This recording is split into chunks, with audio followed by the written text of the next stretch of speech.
Where's the one that's really going and searching for the information about hip hop? Like, keep this in mind. These are just some dates. I was part of when I say I'm part of a documentary, it doesn't always mean I was just in it. Like Freaknik, I licensed for it. So stuff in there I got. They got to come to me for over and over again. So in 2015, ATL Rise was a documentary done on VH1. They ran it for 3 years, and you can't find it on YouTube because they just haven't done it.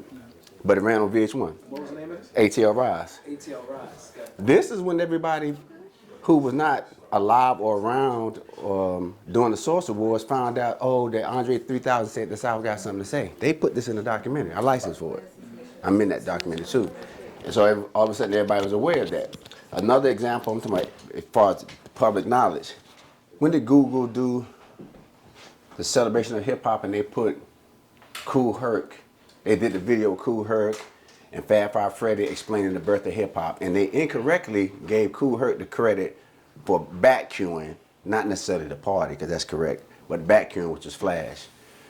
So that's a mistake that's now, Grandmaster Flash is still fighting that mistake, and that's just a recent 7-8 year mistake, if you understand what I'm saying. So I found that it's just correcting history is a whole full-time job.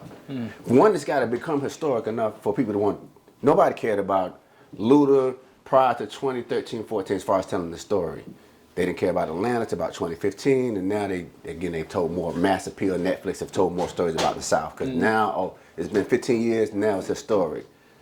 That first layer of history, most of these people are it's the industry folks that's laying out the story and not the people who's really there. Because where you from? I'm from Jersey originally. From Jersey, but so you're familiar with North Carolina hip hop at this point? Yeah. So it's what, Petey Pablo, J. Cole, who else? Knife Wonder, Rhapsody. Knife Wonder, right. Little Brother, yeah. Little Brother. So what year would you say that is? The 90s? I mean, those are 2000s, late 2000s. Yeah, because I was in school with some of these kids. So hip hop, according to the document, is in 1973, August 11, 1973. That's right. So are we saying that hip hop, we handled hip hop in Carolina until 2000s? That was documented heavily. I'm speaking more of the Right. pop in terms of media attention. Oh, okay, right, yeah, I wasn't realizing I was addressing the question. I'm just addressing, I'm addressing new history becoming the history, but then it not being complete. So 20 years has had to pass, for instance, for Knife Wonder to be who he is. J. Cole ain't been in the game, but it depends on how long you've been into hip hop. So, right. So I'm saying historically, now that we're celebrating hip hop, 50 years happened last year. According to what everybody think they know, year-wise, they just saying the 2000s in Carolina. Them flies over there is 80s. Yeah. So I'm here to bridge the gap. That's what I'm taking. Records was made, they were played on radio stations, full-out radio shows, everything. That's what this is all about. Who are some of these folks in the pictures that I'm saying? That's my family. So, grandma, granddaddy. Granddaddy died pretty young, so I only know him really from pictures. It's my Aunt Carla. My Uncle Joe, which you'll hear about, bought my first turntable and saxophone. My Uncle Benny and my mama. Oh wow! So it's 4 of them. And that's your mom as a baby? Yeah. Wow, you're taking it way back. History. When I saw Mom and Dad, I was thinking that was your, but I see. You got to say, what was you about to say? I want to hear this. Oh, I'm sorry. Yeah, You said the first time you heard what? First time I heard Thuggish Ruggish Bone was the girls from Escape showing up at rehearsal, I want to say. Boombox, it's still the boombox era, but they was walking, and I was like, what is that? It's the Thuggish Ruggish Bone. Welcome to Community Spotlight, brought to you by Bro Code TV Productions and hosted by the Bros. Join us on this dynamic journey as we shine a spotlight on local agents who are making a profound difference in their communities. These remarkable individuals bring creativity, wellness, and purpose to the forefront as they tackle challenges, nurture their families, and celebrate successes. In each episode, we explore their unique stories and initiatives, offering an inspiring glimpse into the world of community transformation. Get ready to be inspired by those who are leaving an undeniable mark on their neighborhoods. DJ NABS. What's happening, good brother? How you doing, man? Good, man. Good. We are in the lab. For sure. With DJ NABS. Hey, good brother, I'm curious, man. My grandmother would always tell me as a poor frog can't praise his own pond. So if anybody should be able to speak positively about themselves, it should be that person. Now you have a long resume, and I'm not going to begin to read it. So I'm going to give you 90 seconds or less, man. Let the people know who you are. That's a good way to put it. First and foremost, family man. I've learned that about myself. I've known that. But my family is probably the most important thing to me. Music, probably the next thing because of its expression of self. And as a young musician, a quiet guy, but I expressed myself through music. I found hip hop when it emerged in '79. I found my place around '84 as a DJ, as my entry point into hip hop, which is new at the time. Of course, I was doing music in school like every other kid who liked music. Yeah. And then later, I left a small city, challenged myself to go to a bigger city where no one knew me, which is Atlanta. That was '88. My best friend went with me. A few years later, maybe 4 years later, I caught my break with a group called Crisscross. Became their DJ. We toured with Michael Jackson, which was my first real official tour in '92. Yeah. And from there, my mind was blown.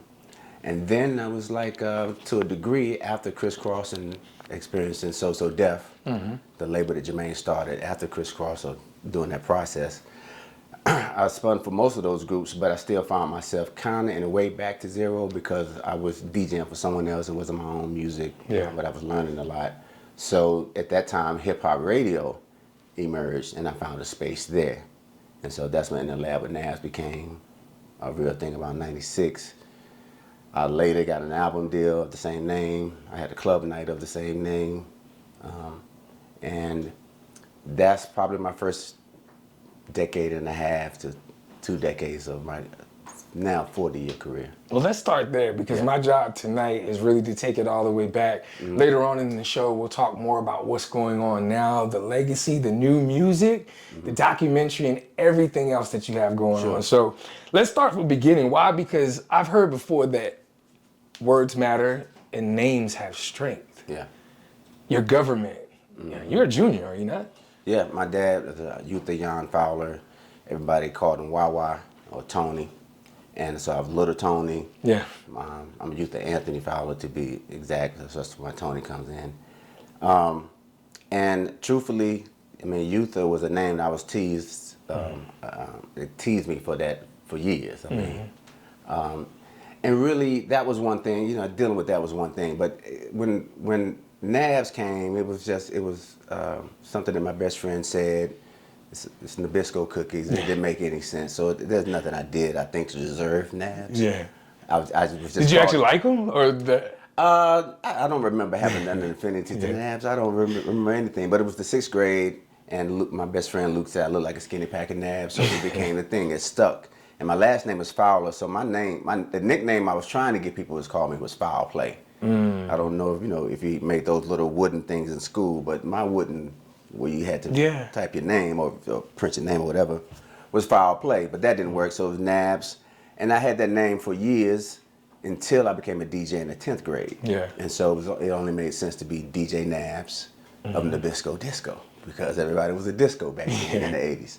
So that was how that went. And I needed a superhero name anyway to be in the hip hop. So that's what the DJ NABS was. And Yutha Fowler or Tony Fowler was, again, the government.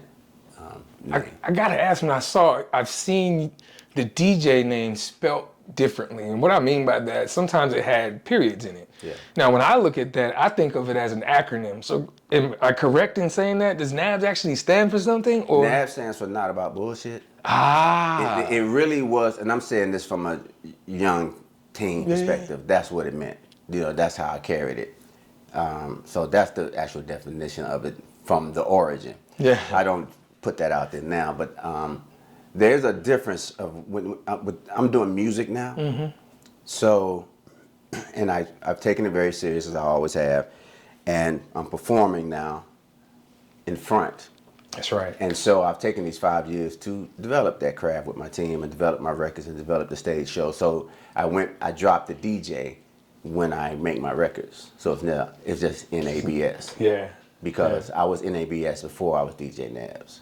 I like that. Thank you for clearing that up too, because when I was looking at that, I was like, man, I gotta ask him that, because sometimes it has the periods in it, sometimes it didn't. So thank you for that. I appreciate it, man. I learned something new.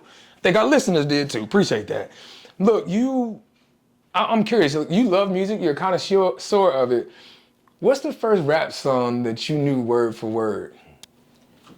Well, my cousin and I, Little Joe, who I grew up with, the first rap record we both got together that my Uncle Joe bought was Rapper's Delight. So I would say we probably learned that record together. Knew that one, yeah. You Blindfolded. had to, yeah. So for sure. That was a 13-minute record, if I'm not mistaken, also. And you got, okay. People don't know skills. There's skills. I mean, I ain't saying skills necessarily. I'm just saying, the time. That's how much we enjoyed the record. We listened to that. Planet Rock too, another record that was almost 11, 12 minutes. People don't think about that. That was the early days of rap records. So I'm curious. Everybody, especially in this generation, wants to be the rapper. Nobody inspires to be the DJ. So why? What made you say, yo, I'm gonna take this DJing thing and not the rap? I think you have to do what your personality, fits. That question about why everybody wants to be the rapper now versus then, I think it's a little different. Once 44, once they start promoting the rapper as the star, that just makes sense that that's what people see and want to be, and especially now because people are mega stars. The way you're a star now seems to eclipse being a star in the past, even though it's probably the same, right? But it looks that way, the optics.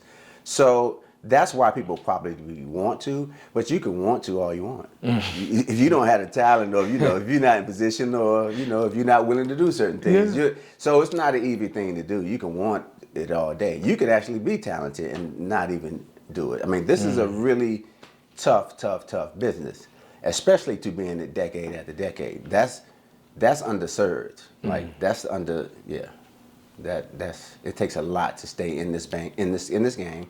And to have some integrity in it, of some sort. And here's another thing too. If you love a certain style of music, new styles come all the time.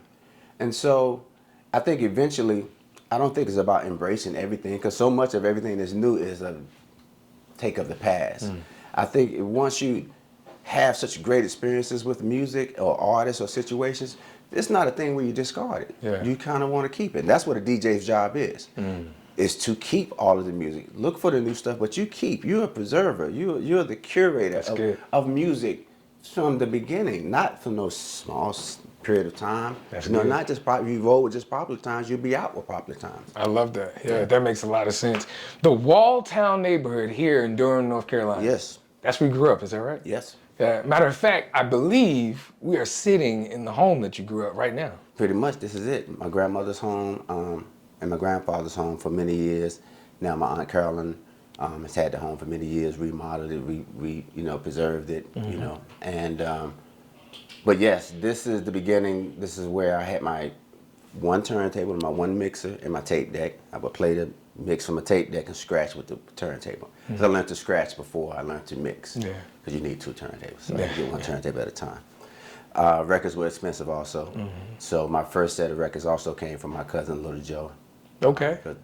My Uncle Joe bought records, so he had records. So that's where I got my first crate. Next door, 2 doors down, Alma, Singer Terry is where I spent a lot of time. My best friend Luke, that's his aunt. So between these two places, this is where I would say most of my early mixes and skills were developed. Discover the pinnacle of visual storytelling experiences with BroCo TV Productions. From the artistry of photography to the magic of videography, the world of podcast production, exclusive red carpet services, captivating MC services, inspiring speaking engagements, expert panel discussion curation, and breathtaking drone services. The Bros have you covered. Elevate your events and storytelling with us. Contact BroCo TV Productions now at 919-714-9905 and be a part of our incredible journey at www.brocotvproductions.com. We're here to make any room better. Would you say Well, two-part question. First, who were those early matriarchs and patriarchs? Obviously, your best friend lived 2 doors down. The Rapper's Delight album. But oftentimes, mentors play a huge role, man. And it's those things that unction kids and their sparks. Clearly, music was a spark for you. Oh, yeah. But would you say that this kind of kept you out of the streets of Durham? Like, oftentimes we hear of all the bad things that happen here in the Bull City. And here it is that music has become an outlet for you. Oh, yeah. You know, what were your earlier memories and thoughts of that space? So, yeah, for sure. Music, I was in a band, like I may have mentioned. So that's what I did in school, as well as school, and marching band. And then on the streets, I was striving to be DJ NABS, to be known as one of the best DJs. And my influence here, even in Walltown, across the street, I had Mike Singletary, who was older, that took me and Luke out. The first DJ I saw with turntables was Fred James, which is around the corner. His father was a pastor, and but he had the full turntable set up. So that was the first time I touched turntables coming from Walltown Park. And he and a brother named Snooge were Kiss Disco. So Walltown had Kiss Disco as our first, probably, DJ crew. And those were the guys who directly I saw it for the first time. I want to hear more because you started playing the saxophone at Brogdon Junior High, is that right? Yes. You also used to be the Durham High School, now it's the Durham School of Arts. Is that right? Yes. Awesome, man. We want to hear more about that. We'll do another segment where we potentially will be right at the school so we can hear about those earlier experiences. But spoke to your team, man. We found some earlier artifacts, man. We want to take it back just for a moment, man. We're going to play a game with you, okay? Pass me one of them vinyl records there. The black one, all the way in the bottom, the black vinyl record. Also, pass me that Hot 97 album there. All the way at the bottom says 97.5. I have an album here. I'm gonna let the listeners and the viewers see it. But it says DJ NABS Scratch featuring Curtis Blow. DJ NABS. It also says Is It You with Jagged Edge featuring Ludacris. Tell me more about the space that you were in when this came out. Who was involved and some of the earlier memories. Sure. So that's from my album In the Lab with DJ NABS, the live album. On Columbia Records, it was released in 1998. I got the deal, I think, a year prior from Michael Malden, who is Jermaine Dupri's father. Michael Malden and I, our relationship began just before Criss Cross because he managed Arrested Development, who I was friends with in college in Atlanta, and I remixed their single Tennessee. So that was the beginning of Michael Malden and I, and then I started DJing with Criss Cross, etc. Michael happened to, after a few years with So So Def and their success, get offered a position at Columbia Records, where he signed Maxwell, Alicia Keys, and I got my deal. Candy and Tiny were also signed as Cat, but they never were released at that time. And so that was that period of time, 1998. I submitted a live mix CD I had made live from a club night I was doing in the Lab with NABS, Old School Sundays. And Michael subsequently gave me a deal, international deal, to release a live mix CD. And from there, I took my then sidekick, Chris Lover, Chris, and offered him an opportunity to be on the album. And then also later in the video, and then the 12-inch, because they were actually different processes. His verse, Chris's verse, for instance, on this Jagged Edge song that you're holding, on the album is one version. On that 12-inch, it's a different one because we wanted to do something different for the video. And we shot the video based on the 12-inch. Wow. So it's the DJ NABS live mega mix that features Ludacris, an artist named ROC, that was signed to So So Def, Chris Kelly from Criss Cross, because he also was on the project. So it was a live mix album, first of its kind. And it was, great experience. Yeah, man, I love it. I've got some artifacts too, of some flyers that you did back in the day. Pass me that picture there for me, if you don't mind. I want you to run us through what was going on during these times. Yeah, man, run us through, man. Talk our listeners through this. Because, what are these flyers? What time is this? This is what era? This is the 80s for sure, 84, 85, 86. I'm pretty sure. So I think the first thing you probably notice, obviously, is sketches and characters from television. But that was hip hop. Inspector Gadget right there, for instance, all the way to the right, That's who that is.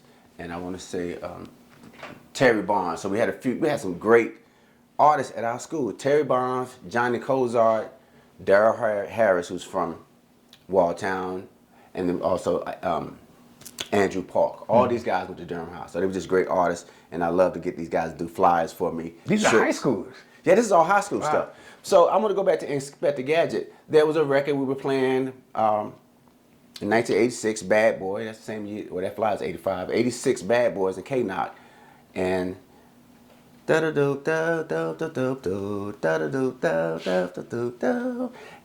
an Inspector Gadget record, and that's what we were playing. So that's why the flyers just coincide with the music that we would listen to at the parties. Here we got Bull City Productions. In the Place to Be, I have a new single called "In the Place to Be," which is funny, but that's what we used to say. We used to say, "In the Place to Be." That's right. Bust this. You know, the terms, the words we used, Nabisco Disco. This party was my birthday, January 4th. Special birthday jam for the Mixed Master Nabs at Wanda's World. Wanda's World is here in Durham. So yeah, great times. Hawaiian Jam at Durham Civic Center, June 7th. That's 1986. Wow, earlier times, huh? Good memories. Yeah, great memories. Yeah, man. I'm curious, you know, you grew up in Durham, went to school, junior high in Durham, high school in Durham, also went on to go to Central, is that correct? Yes. How did a Bull City native end up in the AZL? Oh, I can tell you. I had the experience in '87, which is a year out of high school, and I think I was dabbling in Central. So I was dabbling as far as my college work, but as far as the parties and everything, I was developing, and I was getting better because at Central, and I was in a band at Central, of course. So I stayed with my music.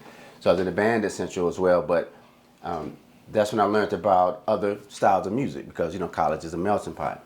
But it was a lot of resistance to be from Durham, to be from the South, period, and talk about you want to be a DJ in hip hop. So the move back then was to go to New York. Okay. Everybody that I knew that was able, that was serious, made their move to New York. No one talked about going to Atlanta. That's right. Except a friend of mine who graduated from DeVry. His name was William Barnes. William Barnes and I worked at Burger King up the street. And he went to Atlanta immediately after high school. We graduated the same year. So the 2 years I was at Central, he was at DeVry in Atlanta. And he brought me there for his graduation. And I saw Atlanta. I heard Atlanta. What year was this? This 88. 88, okay. And I knew I could compete. And Tubbs was William Barnes, my friend Tubbs, who was super instrumental in us even getting to Atlanta, said, first of all, you need to get out of Durham and get to Atlanta because you can come down here and take over. This is what he said. Wow. So he offered his apartment for 3 months. We had 3 months left. He went to the Army after he finished DeVry. And me and my best friend Luke moved down there. I had 3 crates of records. My daddy packed my van because he didn't have no problem with me. I'm hollering. And that's what I did. Yeah. And that's what happened, yeah. Wow, man. So you're in Atlanta now. Now you're in Atlanta. How did you link up with So Def? Well, it took some years because it wasn't that, Atlanta, So Def is after years of me being on the radio. It's DJ battles. It's doing shows with Speech from Arrested Development. They were in a group called Secret Society. I was doing shows with Najee. Speech produced a record for me and Najee, which I have called Booming. We were doing records. We were doing demos. The artist I'm doing records with right now, his name is The Cause 2K. We met in 1990. We were doing demos then. That's why we do records now, right? We met at that particular time, and again, Arrested Development. At the same time, they blew up because of my meeting with Michael and because of my work in the city. Jermaine knew who I was, and I'd played Jermaine's earlier records before Crisscross. He had groups before Crisscross, and I was on the radio, and I was playing those songs. So when Crisscross came, it just worked out. Hey, we want Nabs. And Michael Malden and Jermaine Dupri, they're from Murphy, North Carolina. So Michael always recognized me as a North Carolina brother. Okay. So my mom talked to him, and my mom let me go on the Michael Jackson tour when that time came with Michael for that reason. We're going to talk more about that. Yeah. So now you've collaborated with a laundry list of artists. Now, just to name a few: Jermaine Dupri, Bow Wow, Escape, Criss Cross, The Brat, Jagged Edge, Mariah Carey, Monica, Notorious Big, Ludacris, TLC, Outkast, Goody Mob, Usher, Lil Jon, Ciara, Michael Jackson, Janet Jackson, Jay-Z, Kanye West, Nas. Bruh, who hasn't made the list yet? And who are you excited to work with in the future? Well, you know, I like to paint the picture correctly for the people out there. You know, the first thing is that because of how early I got in the game, and because I am a DJ, we can move in and out this business without even being seen. Not saying that's the goal. If you're on air and you have a radio show, you have a record, people know it's DJ NABS. But when I'm doing my job, I'm behind the stage. Brat, it's the Brat show. It's the Criss Cross show. It's a this, it's a that, and that's the kind of guy I am. So I'm gonna do that. So I am before most of those people. That's the thing. For instance, I like to tell this story. Around 2000, I got a call from my former assistant who was now managing Ciara. Ciara wanted me to do her Asian tour with her. So I did that tour. On the plane over to Asia, I let Ciara borrow a book, so we was kind of talking back and forth on the plane. You know, she was up there and I was back here. And when we talked, you know, she said, NABS, I used to listen to you while I was on the bus. Because I've been on the radio in Atlanta since, I got there in 88. I got official around 94, 95. And so a lot of the people grew up with me. Right. You know, so Ciara's one of those.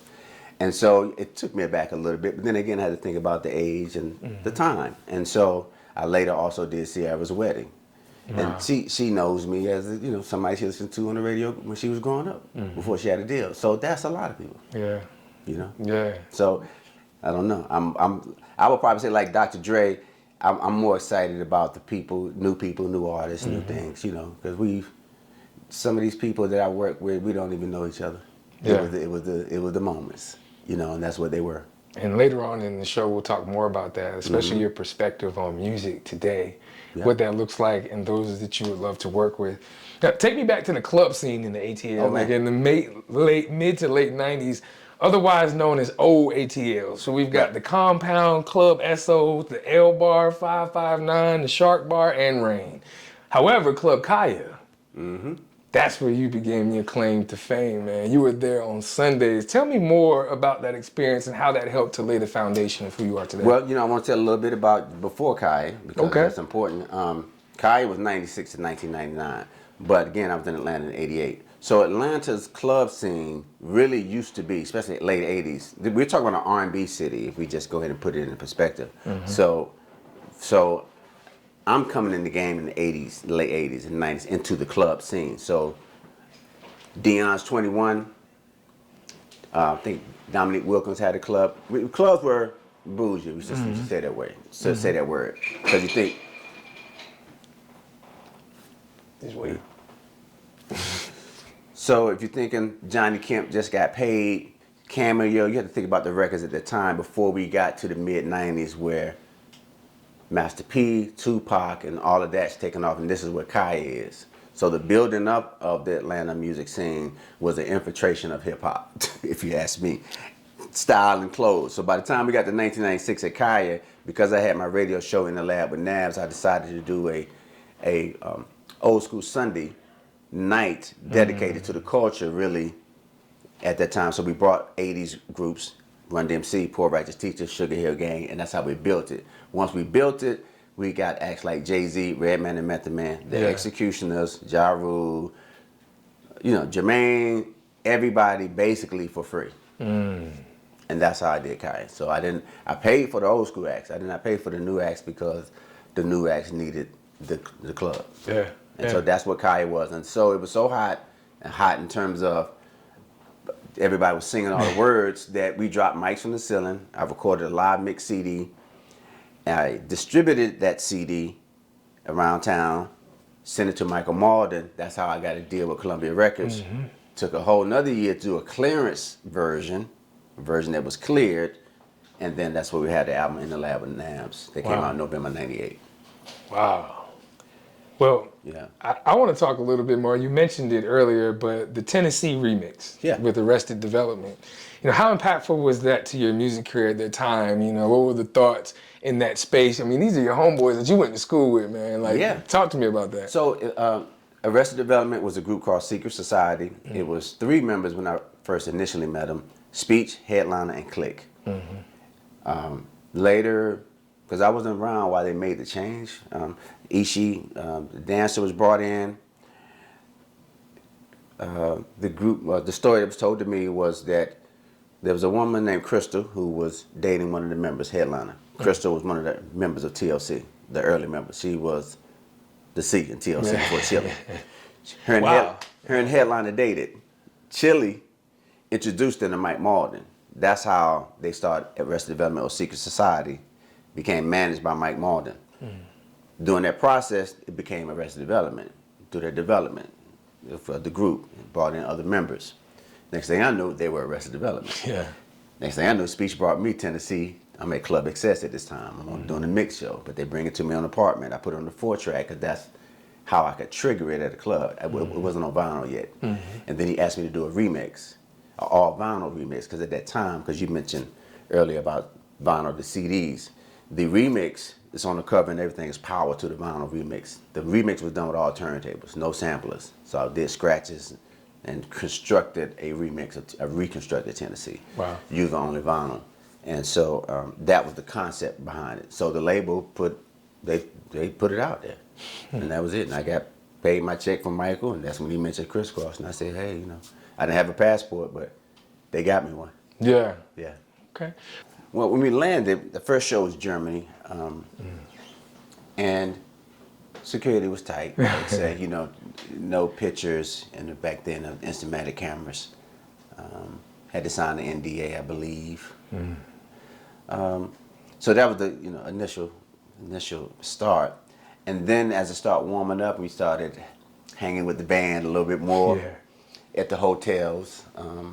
And everybody's playing the Dangerous album because it wasn't just a tour. This album was, you just heard it everywhere. Everybody enjoyed it. And of course, Crisscross had Jump, and Warm It Up, and I Missed the Bus. Those were the 3 singles. Actually, we had Wear the Rhyme too. So we had just shot 4 videos. So 4 videos were shot. So those were the songs that people knew Crisscross for. I had my Michael Jackson tour pass, so that gave me access to clubs and all sort of stuff. People gave you drinks, just you name it. This is just outside the city. The hotel experience, my first time in a hotel and seeing we paid the mini bar. And I didn't know that, we get charged. That's right. So the mini bar. So that was that part. As far as performance-wise, I'll start with us. We had a 45-minute show, which was, even though we were always well received, Jump always blew them out the water, that sort of thing. But 45-minute show was still very hard to do for a new act, in my opinion. Just in hindsight, I just kind of could feel it. They didn't know all the songs, and we were in Europe. Yeah. So, but again, that we still did a great performance. I had 15 minutes in between the Crisscross show to break the setup, obviously a little bit, and to let Chris and Chris change clothes. So that's when I really had my star time to rock out. And we did it with a couple of rows of lights, because that gave you opening lights, so not the full shebang. And then an artist named Rosella performed after us. And then after that, it was Mike. So by this time, it's getting dark. Yeah. And so the production for Michael's tour, well, so many things I can say, but Michael would come to the stage different ways. But one of the ways that I remember for sure was they drove him directly under the stage. Wow. And as people have seen on the Super Bowl, he'd pop up. So at the Super Bowl, if you saw that was the Dangerous tour, just kind of modified for the Super Bowl. So that was a regular thing. And, again, I can just go on. It was just a major production. Michael, true professional. I pulled, everything I think you're supposed to take as an artist from somebody like Michael. Go out there, give it your all, and be the best. Leave it on the stage. So stage presence, like on a whole nother level. Yeah, and everybody up there with him. Talented people, Greg Filling Gaines, who wrote. I took pictures with Greg Filling Gaines, who wrote Human Nature and played Human Nature live, and Ricky. can't think Ricky's last name is drummer for the Dangerous Tour. Rest in peace to him. Great musicians, great guys, dancers. I met Taco, the pop locker. Okay. They say that taught Michael Jackson the moonwalk. So I met Taco. That's all right, man. Yeah, I love it. Experience. Big on wellness here on the Bro Code Show and Community Spotlight. You look like you exfoliate, sir. Like you take care of your skin, like you stretch and exercise. We're gonna give my wife most of that credit. Okay, all right. But I'm curious, man, stress is a silent killer, especially for us as black men. Yeah. You know, talk to me more about what brings you joy when you hear the topic of mental wellness and therapy. You know, how important to you, if you could rate your wellness routine from 1 to 5, what would you say? How would you rate it? Well, I would explain it like this. I definitely work out. I discovered boxing after deciding not to drink. So I needed a real outlet. So I'm 15, 18 years maybe in that lifestyle. Yeah, congrats. And so that's how exercise has fit in and helped change me, preserve me.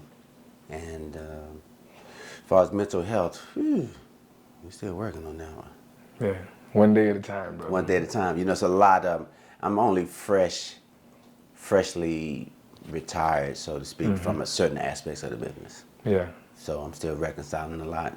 Yeah. And that's what my speaking tour and my documentary is about. It's about sharing the experience.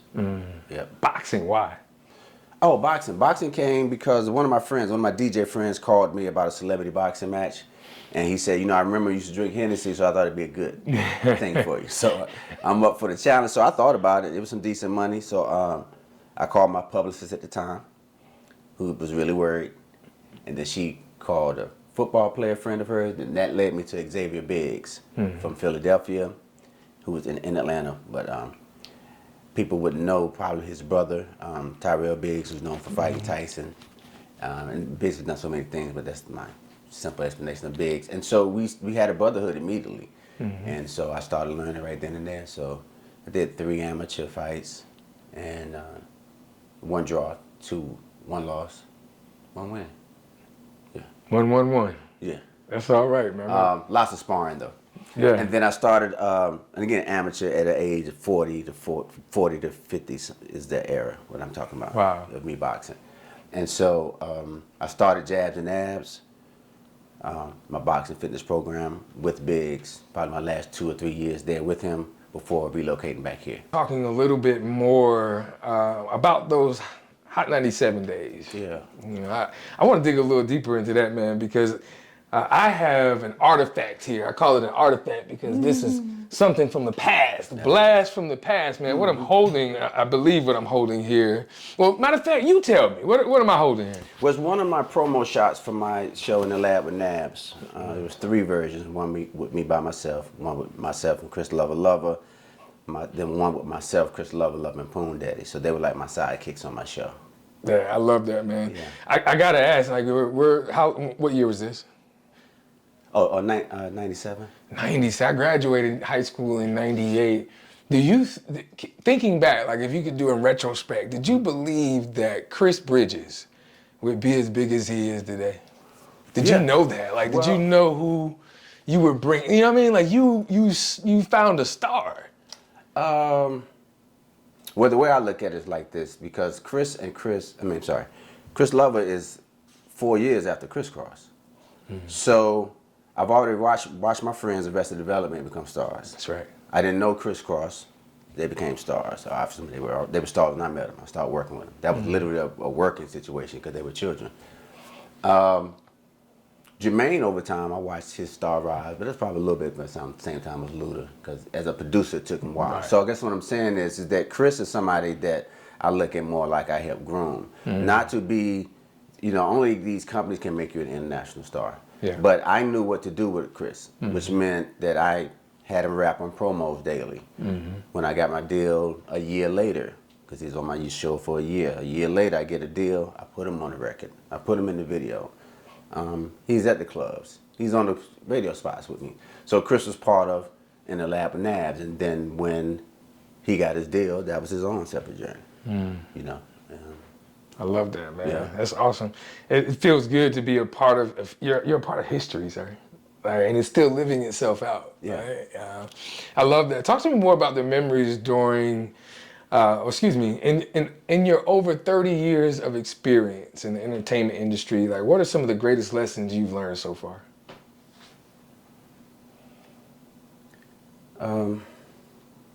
Listen, my advice, based on what I've learned, I feel some of the same old cliche things that you hear all the time, that, do what you love and you never work a day in your life. Stand for something or fall for anything. Yeah. I think that the things that I was told as a child from my mother, parents, grandmother, church, are all things that still stand true today. Some of the basic things, have integrity in what you do. If you lie, you cheat. You might win now, you get caught in the end. But people are not saying that, even in hip hop right now. If you don't get that, then I'm not going to explain it no further than that. Yeah. That's it, and in the bigger space, I'm before hip hop.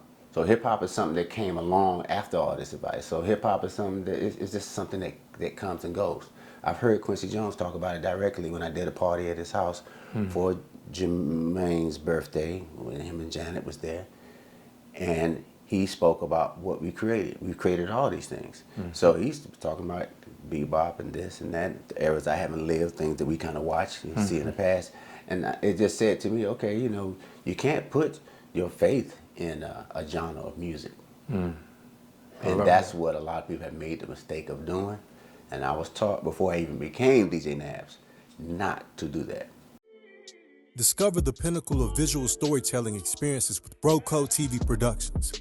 From the artistry of photography to the magic of videography, the world of podcast production, exclusive red carpet services, captivating MC services, inspiring speaking engagements, expert panel discussion curation, and breathtaking drone services.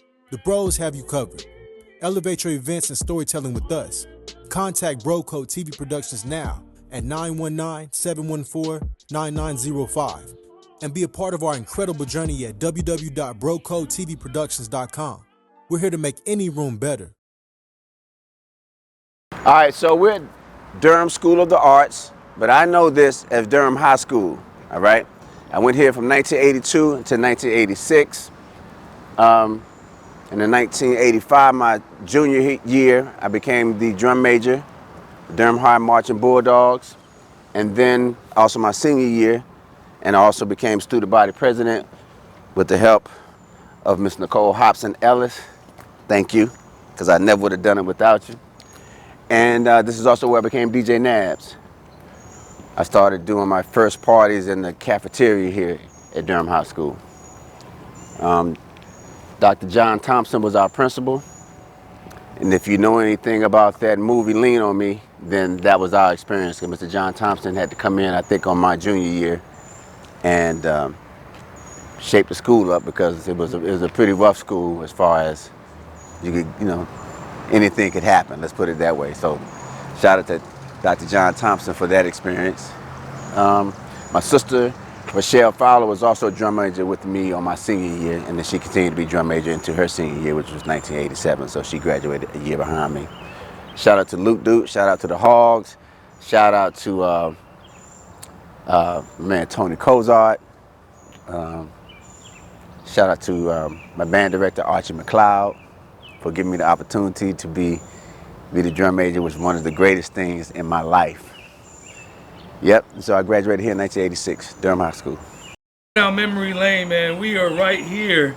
If I heard you correctly, you actually took pictures in the same space, man. What you have in your hand is a memory book of these times, man. Talk to me a little bit more about that. Well, I'm gonna start here because Andrew Park, he was like my personal artist, I wanna say.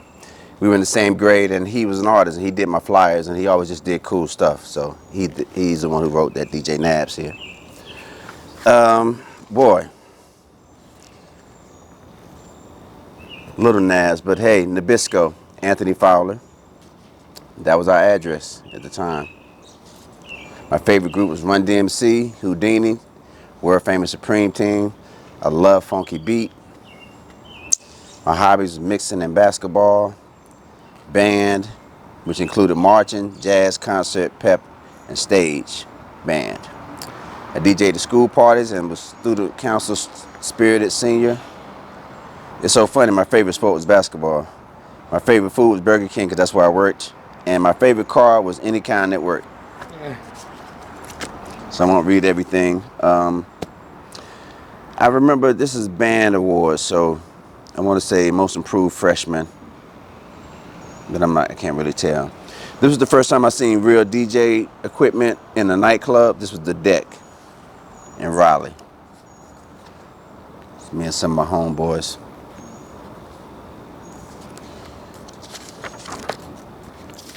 Band award, because that was most important. Jazz band. Teacher of the Year Committee, 1986, 87 calendar committee, student council president, drum major, marching band, concert band, pep band, stage band. Oh, DJ for WKNC radio station during the summer. I was a club DJ at Tiffany's in Charlotte, Disco Unlimited in Apex. Oh my God. The Deck, Julian's and the Rink in Raleigh, and Wheels in Durham, and also the Rose in Hillsborough. Great info. Favorite teacher, Mr. McLeod, Mrs. Howell, Mrs. Robinson. Hardest teacher, Mrs. Howell. Best looking teacher, Miss Murphy. Yay. My boy Tomcat from Walltown. Boy, we used to have opposite day, believe it or not. My best friend Luke Duke, who gave me the name Nabs. Luke was just an athlete. Played basketball, football. Was voted best looking. I want to say most spirited, or maybe I got most spirited. I think I got most spirited. Bulldogs, ain't no stopping us. This is my friend Andrew Park again, and again, every time he just wrote something, it was art. Andrew Park still around, my brother. Nicole Hobson, it says That Special Someone. We just lost her, Nicole Hobson Ellis. Rest in peace, my love. Good friends, the prom, a couple of different years, I think. Or maybe I went to the prom twice one year, I can't remember. Graduation announcement, hold on, let's see what this says. The faculty and graduating class of the Durham High School announced their commencement exercises Friday morning, the 6th of June, 1986 at 10:30. Weaver Auditorium. I almost didn't graduate because Luke Duke drove around the track, but that's another story, but they let us graduate. Cool autographs, cool photos.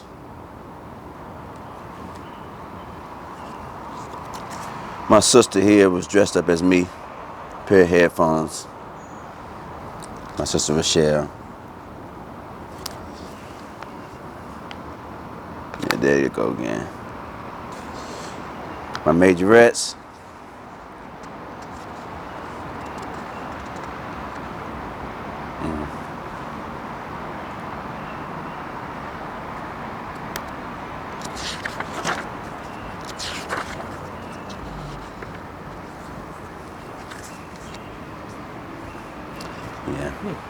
So remember, a lot of pictures I've already taken out, and we've got them in exhibits. Well, we're back on the Bro Code Show. Yes, sir. Boy, Bro Smith with the wonderful Nabs, DJ Nabs. First off, thank you for welcoming us into your home. Sure. It's been a marvel. As I look around, I'm surrounded by history. You've been in the game, well, you've been a DJ. This is your 40th year celebrating your first time DJing. Right. I won't throw your age out there, but you've been around for a good chunk of the 50 Sure. years of hip hop. Sure. I happen to have a photo down here that chronicles a lot of that, as far as some of the names, the people, the signatures, and your award here from the XXL magazine on 1998. Yeah. Can you speak to what this means to you?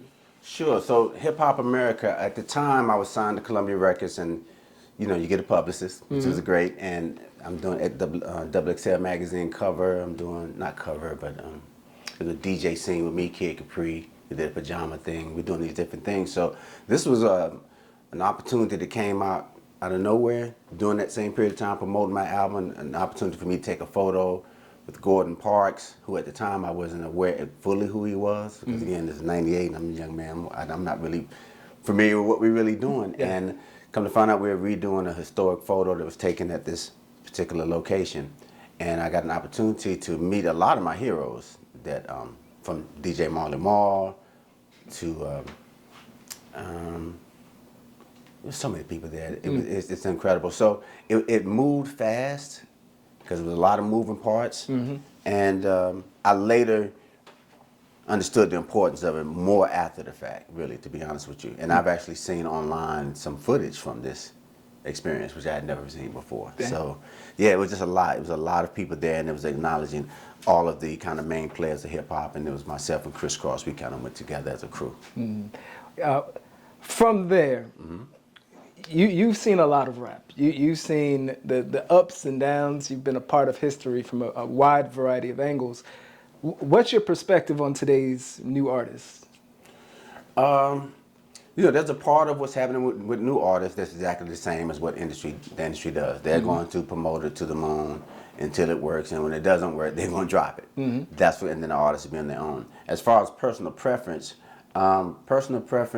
as I've gotten older, my tastes have gotten older. As I've gotten older, I've seen and watched the industry grow and move in a certain direction. The direction that doesn't necessarily fit with who I am. And I think a lot of us who came up in hip hop, and I'm saying those of us that's over 50, 55, whatever, we have other places where we have to find our music, like artists before us. And I would say the 80s artists, Kenny Lattimore, Shantae Moore, the minute they went on BET and Redman and Method Man was, right, they had to find other places, Capitol Jazz, Experiences, Cruises, etc. So that's kind of what my area is. It doesn't really make sense for us to have had our young period of time to now be older with kids, children, here sharing information and experiences, to also simply be concerned with partying, drinking, drugging, and sex. So the same way you can't, I don't want to say talk down to or talk against youth and growth. They're making some of the records, well, first of all, the radio stations are geared to 18 to 24, 25. So there you have it. I mean, so are there any hip hop stations for 25 to 54 where they're mixing it up with R&B and hip hop and classics? And so it's a little bit, but where's the brand new Rakim record? The brand new Jay-Z, the brand new Nas records are not being played on no hip hop stations. So that's the state of hip hop. So people have to kind of just look at it for themselves and see what they see. Now, you talked about some of my favorite artists. Let me ask you this question. You're on a road trip from here to Florida. You don't have Sirius Radio, you don't have the radio. You could take 3 albums with you to play on this road trip. What are those 3 albums going to be? Earth, Wind & Fire comes to mind right off top. I'll just say Greatest Hits. Okay. That'll give you a good 20 songs right there. Man, yeah. Let's see. This kind of eeny, meeny, miny, mo. I got lots of records I could run. Let's see. Jay-Z's The Blueprint. Wow. Over Reasonable Doubt, huh? Again, Reasonable Doubt, that goes, well, there's a whole, there's what I call the popular narrative, and Reasonable Doubt falls in the popular narrative. Okay. So it's a great album, but no, it's too many records. And the Blueprint, let me tell you about the Blueprint was Kanye West. The Blueprint was a full album of Kanye West production for the first time. The Blueprint was soul samples introduced for the first time in that way, which is what people are doing now. So that's why that album. What did Reasonable Doubt do?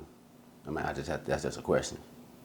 Just compared to that. So Reasonable Doubt had a few different artists, and it was, yeah. And plus, I booked Jay-Z right at his peak, it's all documented, video and everything, at Hard Knock Life, right at that period. That was his third album. And that's when people started to know who he was, like people who was outside of hip hop, Right. which again is what takes you to being big. If everybody understand that, it's not who knows in hip hop that makes you big. It's the ones outside of it that make you big, because it's just entertainment to them. They're not taking it that serious. Okay, so Reasonable Doubt. Again, it didn't. It was what it was. Reasonable Doubt's probably, I think, considered what it is because people like to hold on to the mystique that they knew about it before so many other people did. Right. So now you're on to your third album. Third album.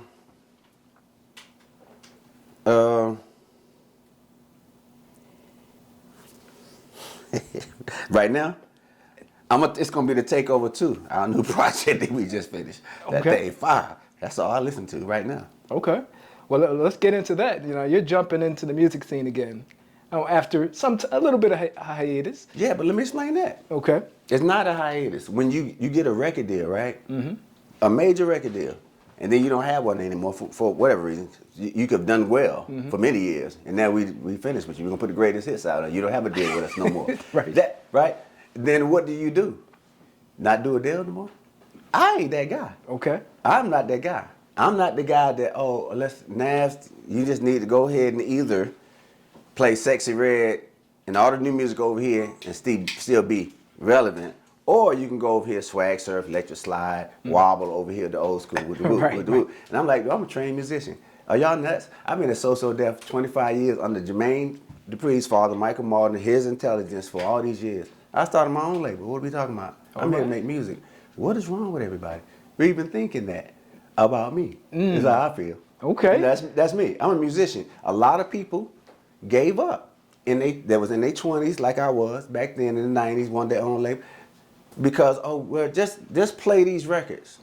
Like if you don't get no rap deal now, everybody wants to be a DJ to stay in hip hop. So that's what they're doing. And you can be on a station presenting yourself as a hip hop DJ, meaning you're not actually using hip hop DJ skills. You're just playing rap records. So therefore, you can call yourself a hip hop DJ. So that's another reason why it's no interest to me. I'm in it to be good at all times. So when I go on stage, I'm not yelling on somebody else's track and say this is my record. I'm performing my records. And that's exciting to me. I'm super excited. So that's what you're getting from me. I get on the turntables. I feel like it. Yeah. How has that adjustment been from being behind the DJ table to now you have your own? I mean, I'm still in it. It started for me the pandemic. Just before the pandemic, I decided to start making records, and basically, then over time, create acts. So the Cause 2K and I is a friend of mine. For a long time, artist friend of mine and writer. So we started putting records together, and then as a group and performing, and then we're featuring other people. And listen, prior to this, I had just done the ATL, DJ NABS and ATL Crunk set, just to put this thing in perspective. It's like 2018, 2019. That show was popular, that performance was popular, so much so that when the pandemic happened, Live Nation ran that as the headline for One Music Fest because they couldn't do it because of the pandemic, right? That was my last show, and I had Kilo, Yin Yang Twins, Young Bloods, a couple other artists, I can't remember everybody. My point was that after I played those crunk records when they came out, 20 years later, I did the reunion shows. Same thing with So Def. I did the 25-year reunion with Jermaine. Yeah. Right? So I signed off after that. That's it. It was 5 years later. It's MC the World. I got my own records. That's all I got. I got all that history, and I got all my new records because I got something to say. Yeah. Now talk a little bit about one of those records. I was listening to on the way over. It's an ode to Durham itself. Well, I know you're Durham's finest, you know, right here in Bull City, but why that track? What spoke to you to create that sort of record? Well, a collaboration, first of all, but we were inspired by the mayor, Leonardo Williams, his State of City address. Durham is Dope. I thought it was a great title. Yeah. And our team, we just thought, hey, let's go ahead and put something together and surprise the mayor. And that's what we did. So the Cause 2K, myself, a guy named Charles Louis Rosario, and an artist named Sir Bagums, we put our heads together. That's just dope. I love it. Yeah. Now it's been one heck of a few months for you. As I recall, you were instrumental in a lot of what was going on in the documentary that was on Hulu or is on Hulu. Oh, yeah. The Freaknik documentary. Right. You were awarded a prestigious award at the Bembe Cultural Arts Festival back in May. And what else happened in May? They gave me my own day. That's right. Yeah. I was surprised by that. And so, in light of all of this, like, talk about those moments, and what they meant to you, being honored in Durham by the Black Mayor, and the cultural festival. To where I remember 10 years ago seeing you out there with the Brett and Biz Marquis at Bembe. Yeah, exactly. There's no place like home, and it really is. Atlanta has been amazing for my career, amazing for my growth as a man, and the education. But now is so fitting for me to be home to be able to share the information I have, and also to uplift the community, help the community, be a part of it as a grown man, not as DJ NABS. That's wherever DJ NABS fits, cool. But my family's here. My community's here. I grew up here, and I'm going to continue to have fun and do what I do in this world. But I have done a lot, so I don't have anything to prove anymore. Because that's how I used to feel. And because I don't have anything to prove, it's just work to do here. And I want to do everything I can to help our mayor with the city. I want to make my family proud, because we're not going to live off past accolades. Yes. That's we're about here and now. There's issues, there's things now. My voice in music. Listen, I want to say one thing about the records and me even speaking on records. I want to go back to my DJing. Initially, everybody that knew me knew I didn't speak on the mic. That wasn't my thing. I was totally on the turntable, the beat, the scratches, very, very busy DJ. And I'm talking about 15, 16 years old. On the way over here, I was listening to a song, Durham is Dope. Tell me a little bit more about what inspired that. I know you're a Durham native and all, but where did that come from, the inspiration?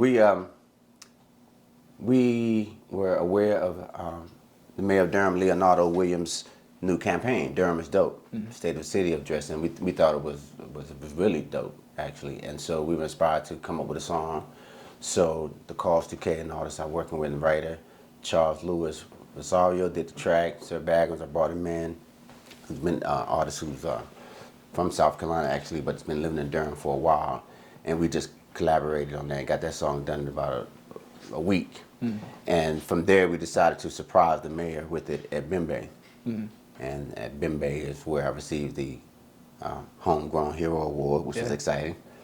The day before that, though, I actually received a proclamation for DJ NABS Day, which was at the screening for NABS Got Something to Say at the 21C Museum here in Durham. So that was also exciting. So it was just great. So we had the proclamation, DJ NABS Day, Homegrown Hero, and then we introduced Durham is Dope live to the Bembe audience and live to our mayor, who seemed to really enjoy it. Yeah. So NABS has something to say, which is powerful that you're continuing to evolve your voice. I do want to speak a little bit on that documentary, or have you share a little bit more. Sure. From what I understand, this is a fully immersive storytelling experience that's going to highlight all of these unsung heroes from Durham's music history. You were sharing just a little bit about the Durham history when we first got in. Sure. Why was it important for you, or why is it important for you to continue to be a storyteller and make sure that the masses understand the past as well as where they're going? Let me tell you, I think initially, because this has been a journey as far as establishing myself and saying out loud that I was doing a documentary, that I was going to help preserve history that's been since 2009. And I found it to be quite a journey. I thought it was one documentary would help tell it all, but then I found that it's a journey to get the voices heard to the networks, to get the story respected enough to be told. So in that process, as Atlanta and other artists like Ludacris and Ciara and other people became more and more prominent, people wanted their backstories. So to get their backstories, a lot of people had to come to me. So Ludacris, because he was a sidekick on my show and that sort of thing, there's footage of him that I've licensed. This whole time, also trying to tell my story is what I found it to be a challenge, not just for me, but really for DJs in general, because typically the focus is on the artist, the person selling the records. So because I actually have all the content, I actually have everything I need, we decided to take it old school and do these screenings live. I have license for 7 films and 3 books already. So I know that slow red tape route. This route, we're doing it how we want to do it. Give us a screen, an audience, you know, a venue, and we're going to tell the story city by city. As well as continue to deal with the red tape of networks, because really it's not but so many people trying to tell our story. So know that. I want to segue just a little bit beyond the music to the man. You know, I look around and I see all these pictures of family. You shared some pretty cool stories about some of the photos on the wall. How are you as a family man? Like, what's life like for you outside of the music? I have a wife, a beautiful wife, smart wife, a wife that pushes me nonstop. So we always on a mission. That's number one. I'm blessed to have my mother, my aunts, my uncles for guidance, as well as being whatever I can to be for them. And there's the children, you know, the nephews, the nieces, that we have to be there for them. Because again, for a large part of my career, because I was touring, not just Atlanta, because Atlanta was home base, but I was touring around the world, and I was just going home to sleep in Atlanta, and coming here to visit, of course, on a regular basis. But that's changed in these last few years because I'm here on a more regular basis. So I'm day to day with my family. That's all, moving them forward, doing my role, doing what was done for me when I was younger. Being there, you know, I put the career, even though everything I'm talking about is a mission that's present, I still put the bulk of the career in the past. Because that's 6-7 nights in the club, so we don't do that no more. That's good. Yeah. You know, we did that. We can look at that on video. See, we taped many nights. You have to go through the license department to see those photos. So how has that changed your family dynamic, seeing you now moving from the DJ booth to forefront, speaking on history and so forth? I don't know. I guess you kind of have to ask my family. My impression is that everyone is excited and learning, really, because even sharing my documentary, my family hadn't seen it, not like that, and a lot of they were in it, of course, because I filmed them. We came here and did a real filming of this family in this house in 2010. We filmed Leo, the mayor, as well. He wasn't the mayor. I performed with North Carolina Central University's Marching Sound Machine in 2010, and we filmed that. I actually put that on YouTube today. Oh, you wow. can go see that, yeah, to promote Durham's Dope. Yeah, so things is full circle. See, that's how the Lord worked with me. It just, I don't even be knowing what the plan is. You see what I'm saying? So Leo and I performed together in 2010. Yeah. Now, I know there's a lot of ways that people can find you, but for our audience, tell us a few of those mediums, whether it's social media, the YouTube page, like what's the name, websites? I've had DJ NABS.com since 1999. Okay. So that's number one. So later, social media, we got Instagram and all the rest of that. So DJ NABS. Yep. So DJ NABS on Instagram. The company is emcityworld.com. mcityworld. If anybody pay attention to the Wiz, but MC The World, that's the label, that's the music, that's where our animations are, our music, and we share them on different platforms, Spotify, YouTube, etc. But that's the home base. I know there's an app as well. Yeah, MCD Radio. What could people expect on that application? MCD Radio, the app is in beta mode, but I feel what's going to happen very shortly is MCD Radio may have to be a physical thing. We'll see. Right now, it's an app. People can download, tune into the signal, and have access to the content that the animations and all the visuals. Could be very, very, very big on visuals to go along with our music. Okay. So all of those are on the app. Now, we've talked briefly about a lot of your past achievements, talked about the future. What would you say are some of your most proudest accomplishments in your illustrious career? Arsenio always comes to mind. Oh, yeah, I saw that. because it was Destination TV back then. So Arsenio, Soul Train, you know. When they brought you up behind Criss Cross on the show? Sure, yeah. I mean, I was on Arsenio performing, you know, twice with Criss Cross and then once by myself. Okay. So I've been Arsenio 3 times. Plus, when you're on there performing, we were on there performing, the performance is one thing, then I got a little interview slot on one of it. So Yeah. it's just different slots. So Arsenio, Michael Jackson, of course, set the tone. Having my own record deal.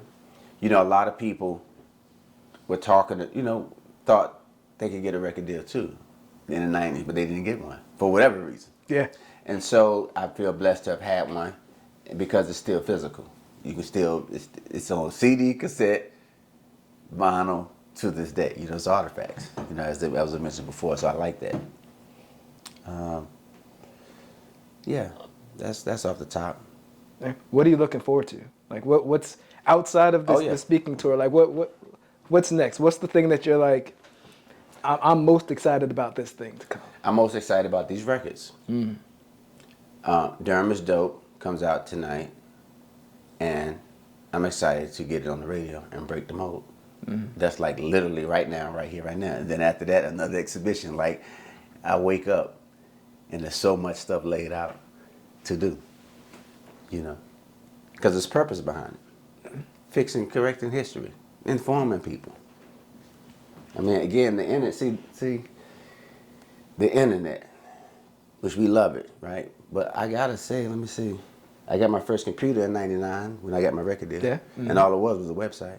I mean, let me back it up. Not a website, it was just a web page. Yeah, yeah. Right? With a little MPEG, we played one little video like this right here in 1999. So, I don't know, then I went back to hip hop radio around 2006. I was the first one to bring an Apple computer up at Hot 107.9, Radio 1. Everybody was still using vinyl, right? So I'm saying so much of this career, all this stuff I'm telling you, there is no internet. That's why I don't get the internet power. You understand what I'm saying? And you shouldn't either.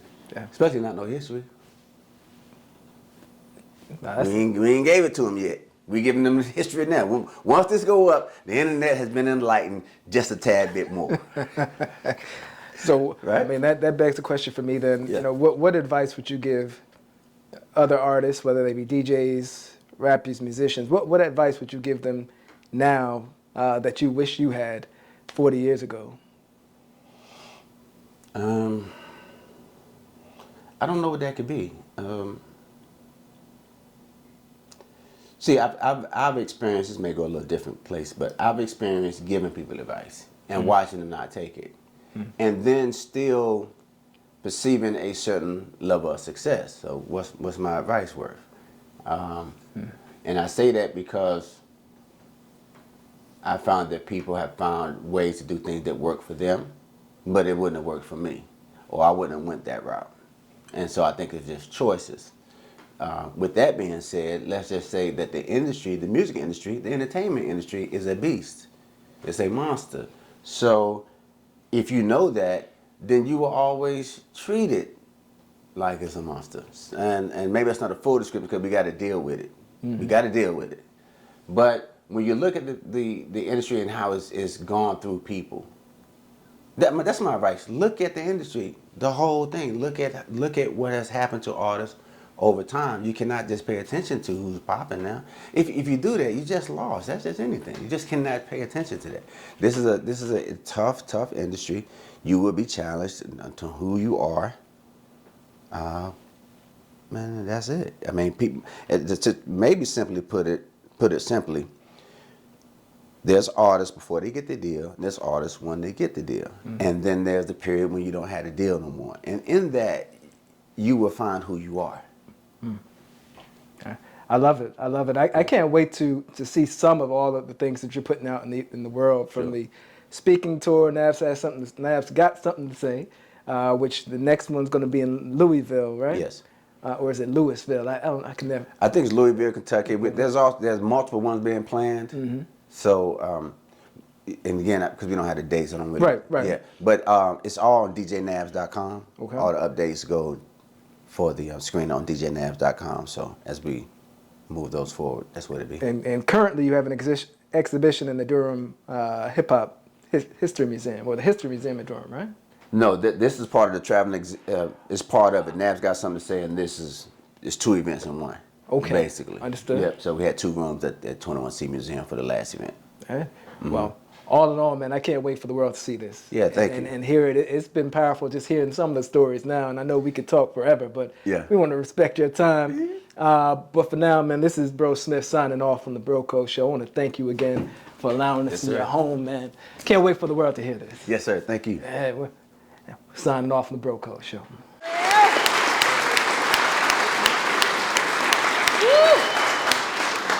Introducing Greer Webb, the humble giant, a true juggernaut for justice and an unwavering warrior for what's right. In the pursuit of systematic change, Greer stands firm, challenging any obstacle in the way. With the profound belief that diversity is our strength, Greer advocates for collaboration as the key to success. Join us in celebrating a visionary committed to making a lasting impact on the journey towards a more just and inclusive world as he joins the Bro Code team as the new host of his own show, Blurred Lines, a new exciting TV show on the Bro Code TV Productions platform. Get ready.